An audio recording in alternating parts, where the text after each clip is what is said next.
Yan, see you there. Yan, ngayon. Kakauwi ko lang galing trabaho. Magluto tayo ng portosino.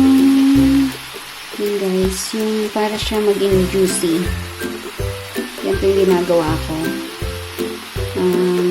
Ilagyan ko siya ng konting tubig hanggang lumabas yung kanyang mantika. Saka pag na medyo natuyo na po siya, tsaka natin lagyan ng mantika. Ganyan po ako mag-ano. Kayo po, kayo guys, paano kayo magluto ng kusino?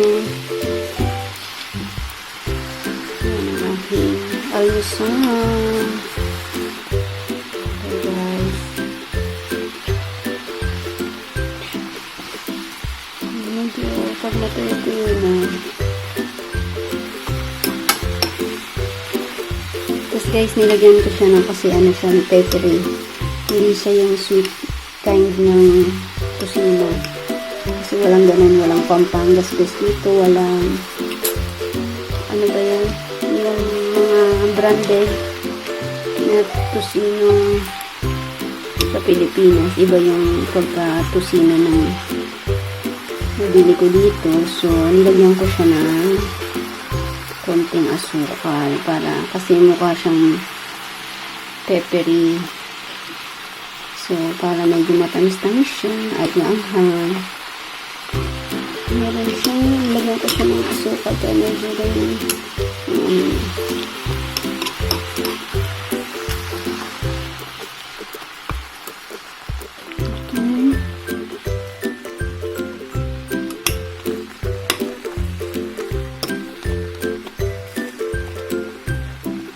Balikan ko kayo guys kapag medyo ano na siya. Pag na medyo nawala na yung ano niya.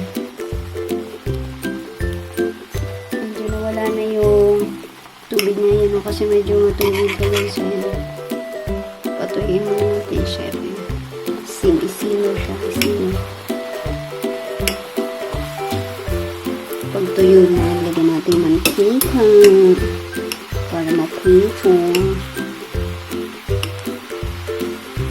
Kasi matubig siya guys. Okay, balikan ko kayo.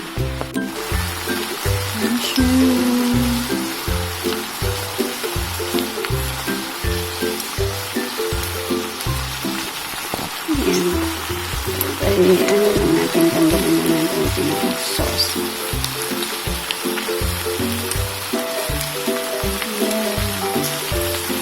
Tapos ganun din ba kayo guys yung pinaka-sauce ng ano, ng tusino.